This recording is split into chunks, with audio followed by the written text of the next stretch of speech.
देखो लिखो इसमें extraction of metals that are at the top of reactivity series. लिखो फर्स्ट पॉइंट इसमें मेटल्स लाइक, कौन से मेटल्स होते हैं top of the reactivity series में? पोटेशियम,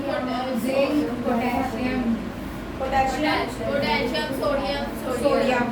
ठीक है, तो metals like potassium, sodium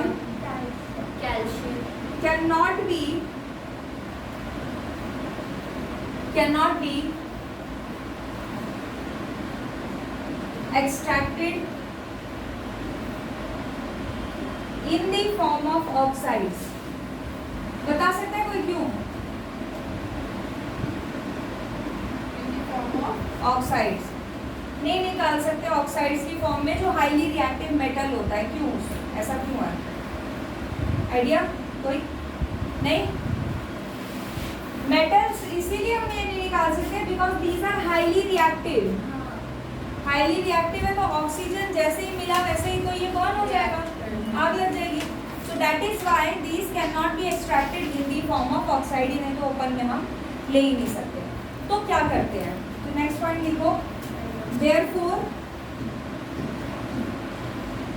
a different method is used, a different method called, क्या नाम है उस मेथड का? Electrolytic refining.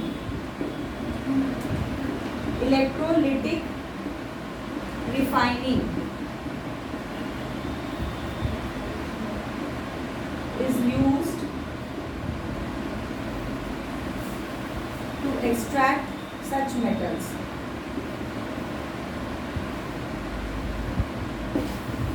To extract such metals, ऐसे मेटल्स को एक्सट्रैक्ट करने के लिए इलेक्ट्रोलिटिक रिफाइनिंग जैसे प्रोसेस का यूज होता है, जो प्रोसेस आपने लास्ट क्लास में वीडियो में देखा था उसका। ठीक है, याद है? थिक कॉपर रॉड, वो थिक वाला रॉड था, एक थिन वाला रॉड था, एनोड और कैथोड, एक से कॉपर निकल रहा था दूसरे में कॉपर जा रहा था, वो वाला आपको प्रोसेस इसमें यूज करना पड़ता है। Also next point, also this method is used as last step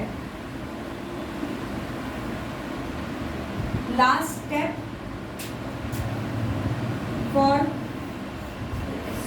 removing impurities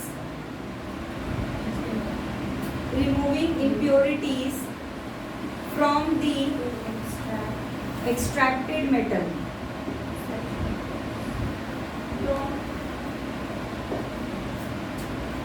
इसी मेथड को यूज किया जाता है जब फाइनली जो ऊपर में आपने दोनों पढ़े ना लो रिएक्टिविटी सीरीज, वहां से आपको एक तो मेटल ऑक्साइड मिला और मिडल में आपको मेटल ऑक्साइड मिला।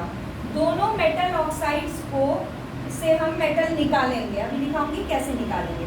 मेटल निकला, अब जो मेटल निकला उसमें छोटी मोटी इम्प्योरिटीज बची है, उन इम्प्योरिटीज को भी रिमूव करने के लिए इसी मेथड का यूज करते हैं। तो मैं दोनों जगह नहीं लिखाऊंगी, एक ही जगह वो मेथड लिखाऊंगी, that is for removing impurities. ठीक है, आपको पेपर में जो आता है इसका नाम आता है, which method is use to remove और which method is use to extract metal that is at the top of reactivity series. ठीक है, आंसर क्या होगा? Electrolytic refining. क्लियर है? इतना नोट हो गया?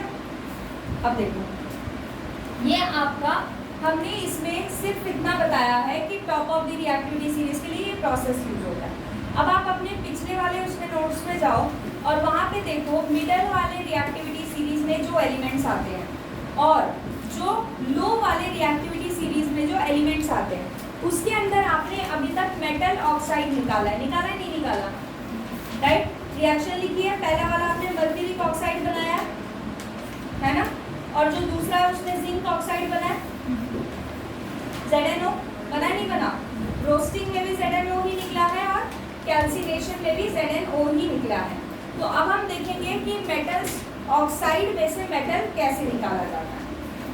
ठीक है, इस मेथड का यूज बहुत इंपॉर्टेंट जगह पे किया जाता है और पेपर में आने की मैक्सिमम पॉसिबिलिटी। मैं आपको ये मतलब कंफर्म आप लिख के ले लो, अकरेंस ऑफ मेटल में से ज़रूर कुछ ना कुछ बोर्ड में आएगा। अगर ये टॉपिक नहीं कटा तो, अभी तक कटा नहीं है, सिलेबस आ चुका है। उसमें ये टॉपिक पूरा है और पिछले 2-3 सालों से आया नहीं है तो ऑब्वियसली आएगा, ठीक है। इस चैप्टर में से, इस टॉपिक में से ज़रूर आएगा। और जो करा रही हूँ, एक तो ये बताया आपको, इसको स्टार मार्क कर लो इस पॉइंट को, ठीक है। जो रिएक्शन बताई रोस्टिंग कैल्सिनेशन, उसको स्टार मार्क कर लो, पक्का पक्का उसमें डिफरेंस आने की पॉसिबिलिटी, नहीं तो रिपोर्ट्स में तो आपको डिफरेंस दिखेगा ही, ठीक है। वहाँ पे मार्क कर लो रोस्टिंग और कैल्सिनेशन में। आफ्टर दैट रिएक्शन, रोस्टिंग और कैल्सिनेशन कभी भी पेपर में आता है, आपको रिएक्शन लिखनी ही है। If you don't write the reaction, marks गए, हाफ मार्क्स मान के चलो, चला गया, ठीक है ना। तो ये आपका है। अब इसके बाद लिखते हैं, हेडिंग डालो इसी में, हाँ अलग से हेडिंग डाल दो आप, extraction of metals from metal oxide. Extraction of metal from metal oxide, from metallic oxide लिखो चाहे,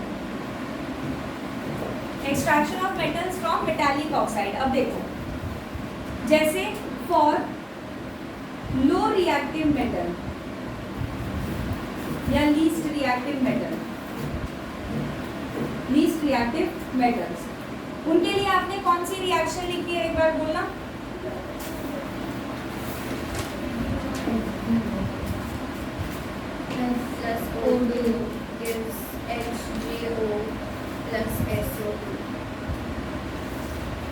ठीक है, हमें क्या चाहिए, हमें इसमें से मेटल निकालना है। हमें क्या करना है, इसमें से मेटल निकालना है। तो कैसे निकालेंगे, देखो, यूज एन एलिमेंट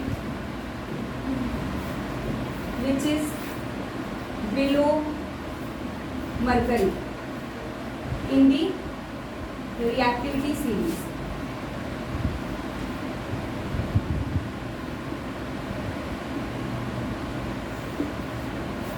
अब देखो, Hg वो है, वैसे अगर मैं आपको बताऊं मरकरी लीस्ट रिएक्टिव मेटल होता है, ठीक है, तो बहुत कम ये रिएक्ट करता है ऑक्सीजन वगैरह के साथ में, बहुत कम, मतलब आप ऐसा समझ लो इसको एज इट इज भी आप यूज कर सकते हो, बट मैं आपको समझाने के लिए बता रही हूँ, ये रिएक्शन हम आगे भी लिखेंगे। मरकरी ऑक्साइड है, इससे कम कौन सा होता है, एक सेकेंड, डिस्प्लेसमेंट, सॉरी बिलो नहीं लिखो, above, above, above Hg in the reactivity series.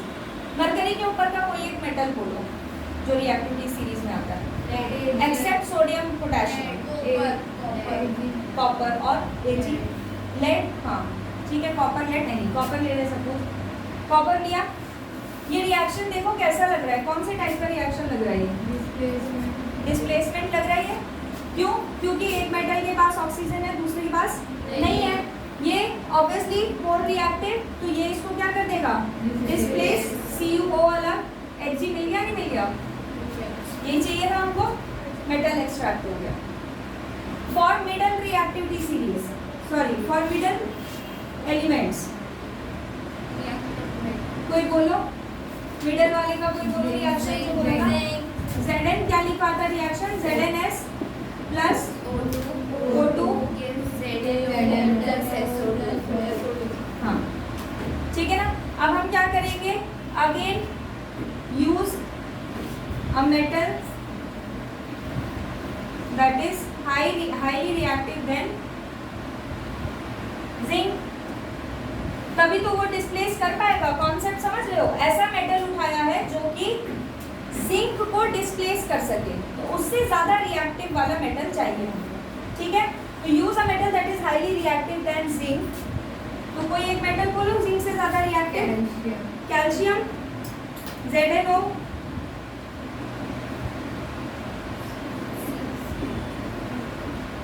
मिल गया, नहीं मिल गया। और एक मेथड है, और एक मेथड है, क्या मेथड है देखो, ZnO जो आपकी बुक में मेंशन है वो बता रही हूँ। ZnO के साथ हम कार्बन को रिएक्ट करवा देते हैं। कार्बन को रिएक्ट करने से क्या होता है, कार्बन मोनोऑक्साइड प्रोड्यूस होता है और जिंक जो है वो अलग हो जाता है। इस मेथड से भी हमें जिंक मिलता है, but this method causes pollution, by because of carbon monoxide. Carbon monoxide बहुत पॉल्यूशन कॉज करता है और जिंक जो है वो हमें इस रिएक्शन में कार्बन मोनोऑक्साइड देता है, that means a lot of pollution is being created in this method. Clear है? समझ गए? जिंक एक्सट्रैक्ट कर लिया हमने यहाँ से, इसको नोट डाउन करो। हाईली रिएक्टिव में जरूरत है इस वाले मेथड की, क्यों? वो ऑलरेडी जो है हम उसको एक तो इलेक्ट्रोलिटिक रिफाइनिंग से निकाल रहे हैं, उससे क्यों निकाल रहे हैं? क्योंकि अगर ये मेथड लगाया तो वही आग लग जाएगी, क्योंकि सोडियम है, पोटेशियम है। इसके नीचे ना नोट डालना, NOTE नोट, ठीक है? एक बहुत इंपॉर्टेंट रिएक्शन लिखेगा।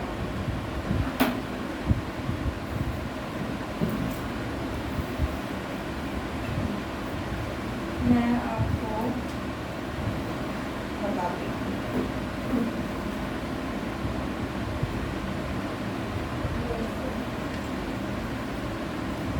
आपकी ना बुक में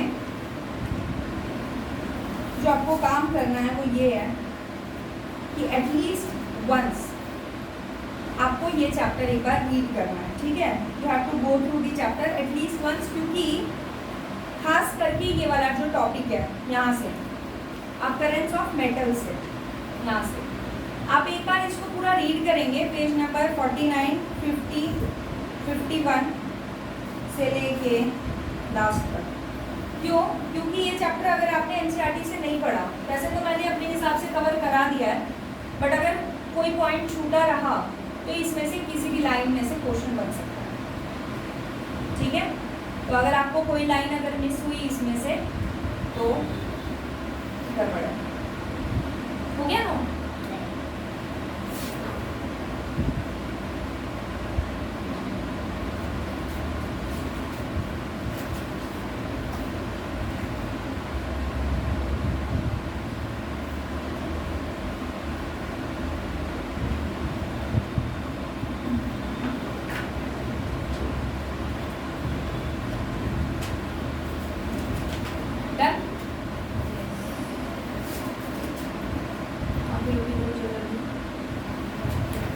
ये जरूर लिख लेना कि आपको पता होना चाहिए कि किसके लिए आप ये रिएक्शन लिख रहे हो। इसका टेक्स्ट पे तो खुद चेक करते हैं, केमिस्ट्री का खुद ही चेक करती हो, लेकिन सच में ये डॉक्टर वाली हैंडराइटिंग लिखती है।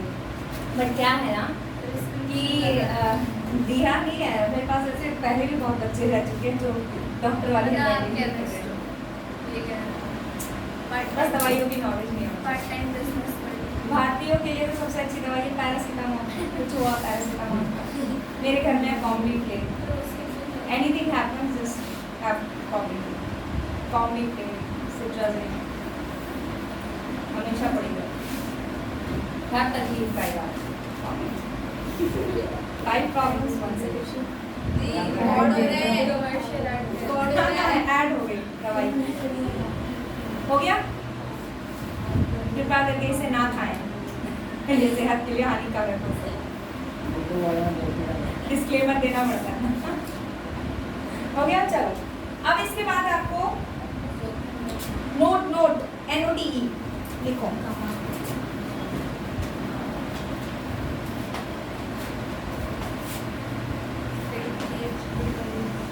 नोट में एक बड़ा ही, इस जो मैंने आपको मेथड लिखा है डिस्प्लेसमेंट रिएक्शन वाला, इस मेथड को यूज करके एक बहुत ही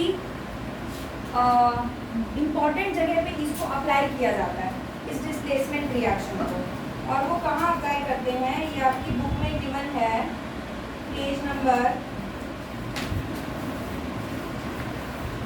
52 पे, पेज नंबर 52 पे देखो इसमें क्या है। एक टाइप का रिएक्शन होता है that is called thermite reaction. Thermite reaction, पहले मैं रिएक्शन लिखती हूँ फिर इसका मतलब आपको मैं समझाती हूँ। Fe2O3 plus aluminium. मुझे बताओ एल्यूमिनियम ज़्यादा रिएक्टिव होता है नहीं होता आयरन से सीक्वेंस में? एल्यूमिनियम ज़्यादा, तो इसका मतलब एल्यूमिनियम आयरन को करेगा तो डिस्प्लेस करेगा, तो Al2O3 बनाएगा, आयरन अकेला। अब देखो अच्छा इसके अंदर जो ये Fe2O3 मिला है, ये मिला होगा कैसे? रोस्टिंग से मिला होगा, नहीं मिला होगा? रोस्टिंग या कैल्सिनेशन कुछ तो किया होगा, अर्थ के नीचे खड्डा खोदा होगा, पत्थर निकला होगा उसमें से, इम्प्योरिटीज हटाई होंगी, देन उसके बाद इसको सल्फाइड को ऑक्साइड में कन्वर्ट किया होगा या कार्बोनेट को ऑक्साइड में कन्वर्ट किया होगा। तो द पॉइंट इज रोस्टिंग या कैल्सिनेशन से हमको Fe2O3 मिल जाएगा, जैसे ZnO मिला था, जिंक ऑक्साइड मिला था वैसे। इसका यूज किया जाता है कहाँ पे? अगर रेलवे ट्रैक्स में कोई ब्रेक आ जाता है, ब्रेकेज आ जाता है अगर रेलवे ट्रैक्स में, तो अब ऐसा तो नहीं पूरा ट्रैक उखाड़ के दोबारा लगाएंगे, it will money, lot of money will be required. So क्या करते हैं, इस रिएक्शन का यूज करते हैं। क्या करते हैं, जो Fe2O3 है उसके साथ एल्यूमिनियम बनाते हैं, ठीक है, एल्यूमिनियम ऑक्साइड बनता है और साथ में क्या बनता है? आयरन। और because of high temperature, because of very high temperature iron melts, और फिर जो मॉल्टन आयरन होता है that is applied between the cracks of the railway track.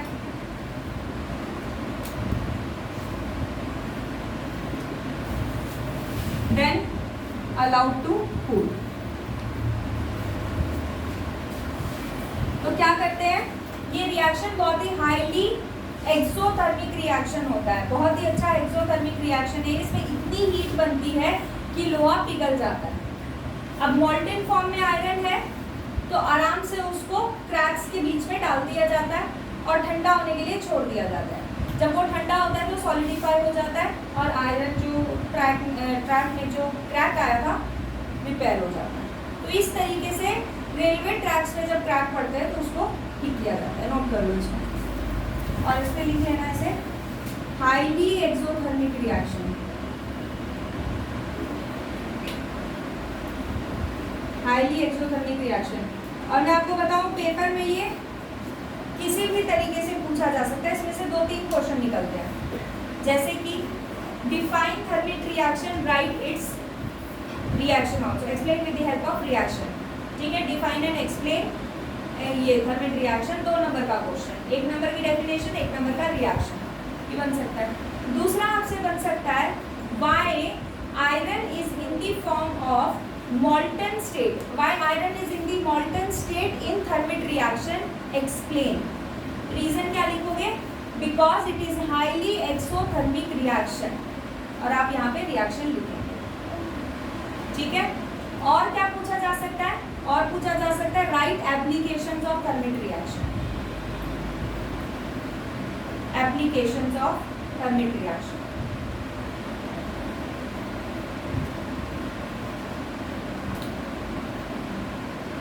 Done. Next heading, refining of metals।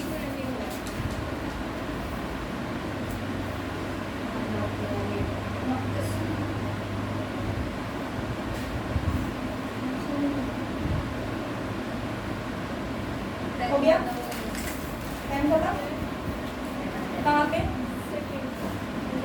Because of high temperature, iron makes molten iron। हाँ? Refining of metals।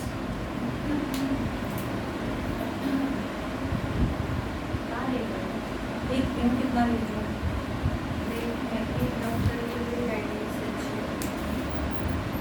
हटा दो। मॉल्टन iron लिखा है।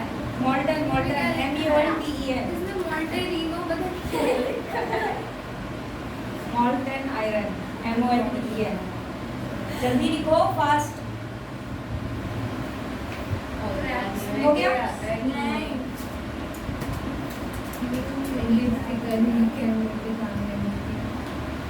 अब लिखो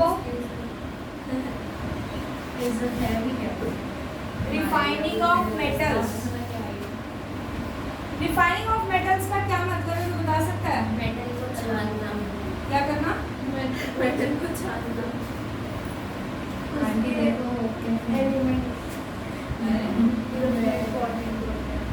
रिफाइनिंग मैंने छानना मेटल को छानने का छानेंगे कैसे मेटल को? चाय पत्ती थोड़ी है, चाय थोड़ी है, चाय refining of metals is basically the process of removal of impurities. तो लिखो नहीं, वो हटा चुके शुरू में. The process of removal of impurities and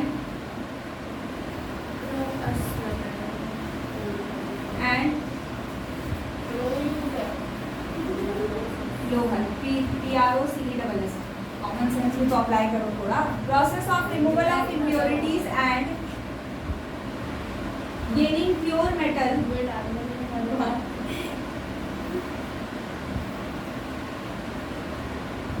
is called refining of metals. ठीक है. Then process.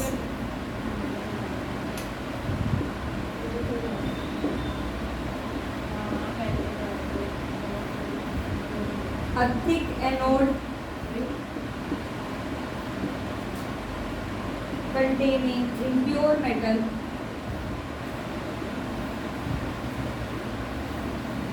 is taken. A thin cathode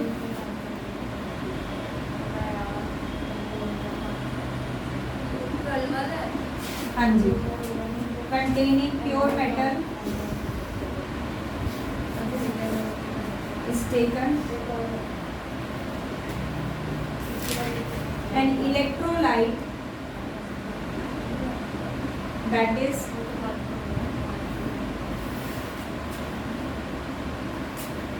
solution, salt solution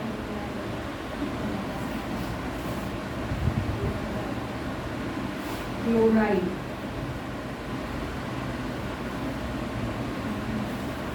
Solution of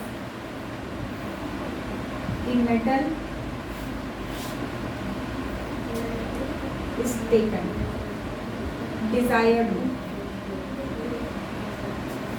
An electrolyte that is salt solution, that is chloride solution of the desired metal is taken.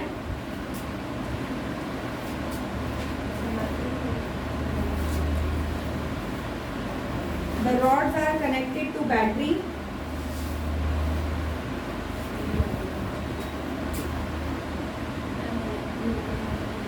And switch.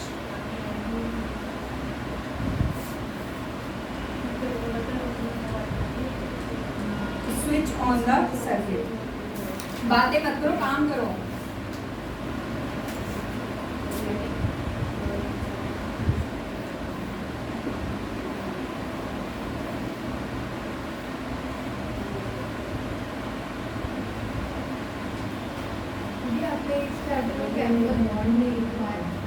क्या नहीं लिखवाया? Ionic bond बनवा तो दिए. Ionic compound formation जो किया था वही था.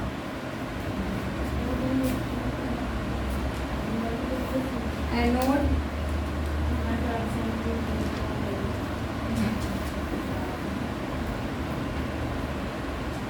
Cathode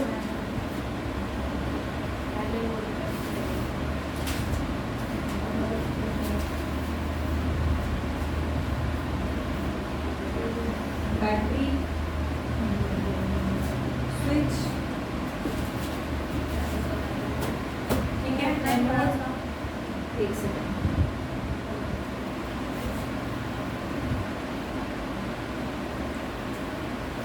impure metal pure.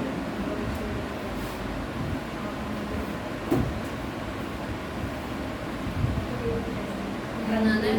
हाँ जी.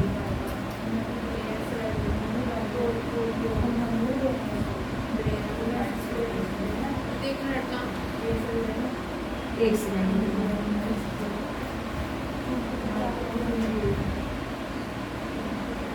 अभी प्रोसेस कंप्लीट नहीं हुआ है. ऑब्जर्वेशन फिगर के बाद लिखेंगे. एक्टिविटी है नहीं हाँ एक्टिविटी भी बोल सकते हैं बट यही प्रोसेस किया जाता है. बट ऑब्वियसली अगर कोई प्रोसेस कर रहे हैं तो उसका रिजल्ट तो आपको पता होना चाहिए. वो अभी लिखवाऊंगी.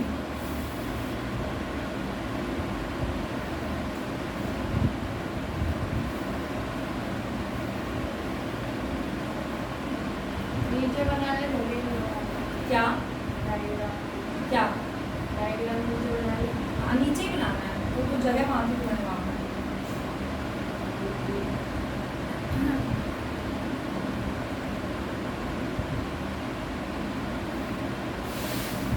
ये एनोड के नीचे क्या है? एनोड के नीचे इम्प्योर मेटल, कैथोड के नीचे प्योर मेटल।